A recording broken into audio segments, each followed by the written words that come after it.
Η αλήθεια δεν το περίμενα. Φυσικά είναι μεγάλη μου τιμή το ότι με ψήφισε το κοινό. Και θα προσπαθήσω την επόμενη φορά να τον κάνω περήφανο. Όσοι με ψήφισαν, να τους κάνω περήφανους.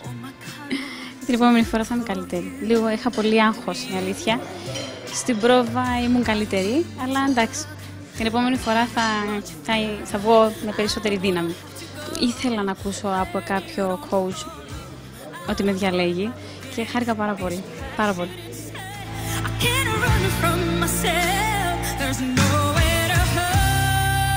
Δεν έχω πλήρη εικόνα του πώς ήταν πάνω. Εγώ πέρασα πάρα πολύ καλά.